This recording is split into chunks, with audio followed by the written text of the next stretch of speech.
Hello, నేను miss రావు. కేంద్ర ప్రభుత్వం కానీ రాష్ట్ర ప్రభుత్వం కానీ లోకల్ బాడీస్ కానీ ప్రభుత్వాలు ఏవైనా సరే వీలున్నంత వరకు మన దగ్గర నుంచి ఎక్కువ ఆదాయాన్ని రాబట్టేటువంటి పనులనే ఉన్నాయి. దాన్ని ఉద్యోగుల జీతాలకు, బత్యాలకు, అవినీతికి వీటన్నిటికీ పనిచేస్తున్నారు.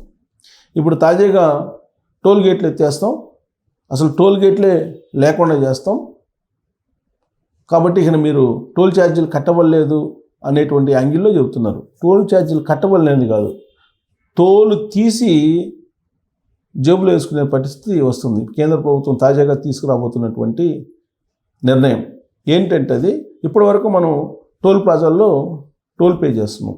దానికి ఈ మధ్యకాలంలో గడ్కరీ గారు ఒక స్కీమ్ పెట్టారు. 3,000 కడితే కనుక మీరు సంవత్సరం మొత్తం మీరు టోల్ ఫీజు కట్టకుండా తిరగచ్చు అని చెప్పి నేషనల్ హైవేస్లో. విచిత్రమైనటువంటి పరిణామం ఏంటంటే నేషనల్ హైవేల వరకే అది పరిమితం. నేషనల్ హైవేకి అనుసంధానంగా ఉండేటువంటి కొన్ని నేషనల్ హైవే రిలేటెడ్ లేదంటే కొన్ని నేషనల్ హైవే సంబంధించిన ప్రాజెక్టులు కూడా స్టేట్ హైవే పరిమితిలో ఉన్నాయి. స్టేట్ హైవేల పరిధిలో ఉండేటువంటి వాటికి డబ్బులు కట్టాల్సి వస్తుంది. ఉదాహరణకి హైదరాబాద్ నుంచి నెల్లూరు వెళ్ళాలి, లేదా ఒంగోలు వెళ్ళాలి, లేదా చెన్నై వెళ్ళాలి. నార్కెట్పల్లి నుంచి రైట్ సైడ్కి తిరిగితే కనుక ఒక రోడ్డు వస్తుంది. అది నేషనల్ హైవే లాగానే ఉంటుంది, కానీ అది స్టేట్ హైవే కింద ఉంది. దాంతో అక్కడ ఉండేటువంటి 3 టోల్ ప్లాజాలకి డబ్బులు కట్టాల్సి వస్తుంది. ఇలా ఒక నేషనల్ హైవే తప్ప మిగతా అన్నింటిలో కూడా డబ్బులు కట్టించుకుంటున్నారు. వాటిని నేషనల్ హైవే కిందకి కన్వర్ట్ చేయమంటే రాష్ట్ర ప్రభుత్వాలు ఒప్పుకోవట్లేదు. అందుకే నేను చెప్పాను, కేంద్ర ప్రభుత్వం కానీ రాష్ట్ర ప్రభుత్వం కానీ లేదా స్థానిక సంస్థలు కానీ ఇవన్నీ కూడా వీలున్నంత వరకు ఏదో ఒక రకంగా ప్రజల నుంచి డబ్బులు వసూలు చేసుకునే కార్యక్రమం.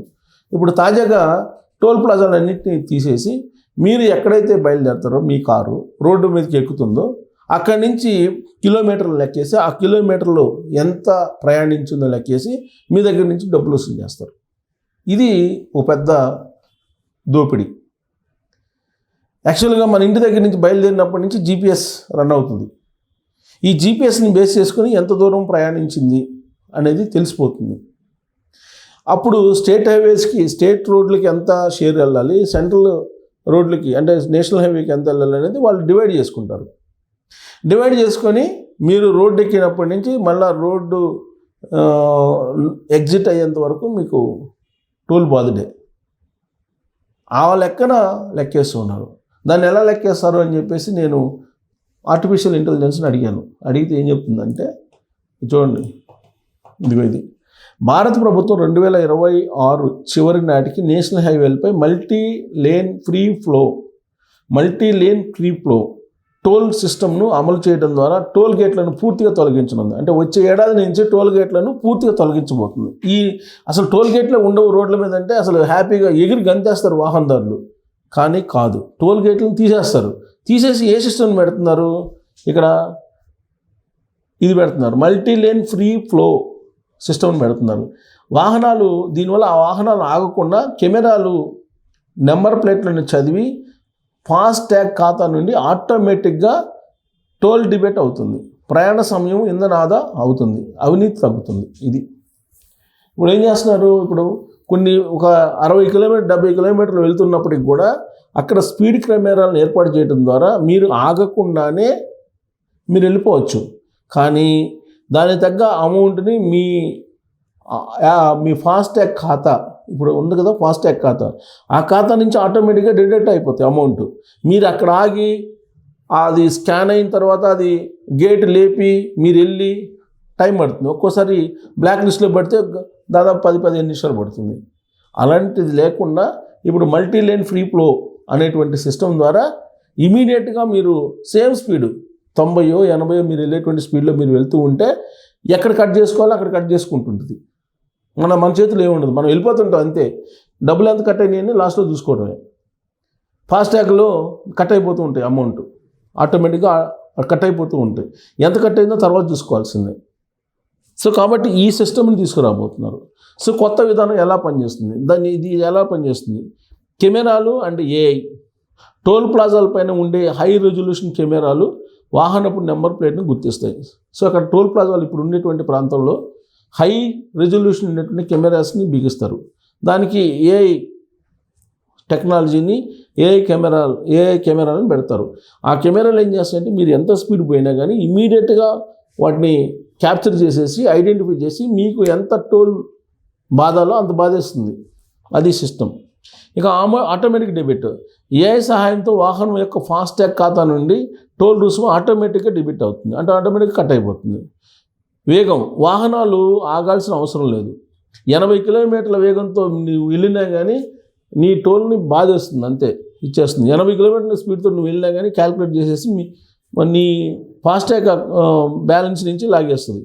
ఇంధన ఆదాయం పెరుగుదల, పారదర్శకత, అవినీతి నిర్మూలన. సో ఇంధనం ఆదా అవుతుంది దీని కారణంగా, అంటే ఆగాల్సిన అవసరం లేదు కాబట్టి. అలాగే ఆదాయం కూడా పెరుగుతుంది ఎవరికి, వాళ్ళకి ఫాస్టాగ్ వాళ్ళకి. పారదర్శకత, అవినీతి నిర్మూలన, ప్రస్తుత స్థితి, భవిష్యత్తు. సో ఫాస్టాగ్ ఇప్పటికే ఫాస్టాగ్ వ్యవస్థ అమల్లో ఉంది. ఇది టోల్ వద్ద సమయాన్ని కొంత తగ్గించింది టోల్. ఇది ఎంఎల్ఎఫ్ ఇదేం చేస్తుంది? ఎంఎల్డబ్ల్యూఎఫ్ అనేది 2026 చివరి నాటికి, అంటే వచ్చే ఏడాది చివరి నాటికి ఎంఎల్డబ్ల్యూఎఫ్ వ్యవస్థ దేశవ్యాప్తంగా అమలవుతుంది. శాటిలైట్ ఆధారిత వ్యవస్థ. భవిష్యత్తులో GPS, శాటిలైట్ ఆధారిత టోల్ సిస్టమ్ కూడా ప్రవేశపెట్టాలని ప్రభుత్వం యోచిస్తుంది. ఇది ట్విస్ట్. నేను అదే ఇందాక చెప్పాను కదా, GPS, శాటిలైట్ ఆధారిత టోల్ సిస్టమ్ కూడా ప్రవేశపెట్టాలని ప్రభుత్వం యోచిస్తుంది. దీని ద్వారా ప్రయాణించిన దూరాన్ని బట్టి టోల్ వసూలు చేయబడుతుంది. ఈ కొత్త వ్యవస్థ జాతీయ రహదారులకు మాత్రమే వర్తిస్తుంది, రాష్ట్ర రహదారులకు కాదు. ప్రస్తుతానికి నువ్వు రాష్ట్ర రహదారులకు కాదని నీవు చెప్పినా కానీ రాష్ట్ర ప్రభుత్వం ఎందుకు ఒప్పుకుంటుంది? GPS ఏర్పాటు చేసిన తర్వాత మీ రోడ్ల మీదకి వచ్చినప్పుడు మీరు వసూలు చేసుకోండి, మా రోడ్ల మీదకి వచ్చినప్పుడు మేము వసూలు చేసుకుంటాం అని చెప్తారు వాళ్ళు.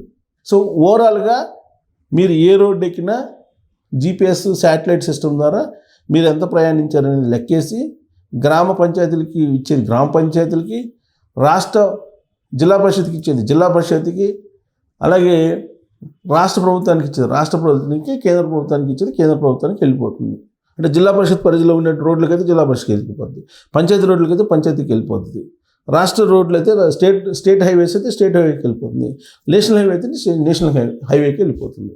ఇది రాబోయే రోజుల్లో జరగబోయేది. సో ఒక్కోటి ఇంప్లిమెంట్ చేసుకుంటూ వస్తున్నారు. మీరు మీ కారు 1 ఇంచు కదిలినా కానీ ఇక రాబోయే రోజుల్లో డబ్బులు కట్టాల్సి వస్తుంది. దాన్ని క్యాలిక్యులేట్ చేయడానికి శాటిలైట్ సిస్టమ్ని, GPS సిస్టమ్ని వాడబోతుంది కేంద్ర ప్రభుత్వం. సో దీని మీద మీ అభిప్రాయం ఏంటని తెలియజేచ్చు. Thank you.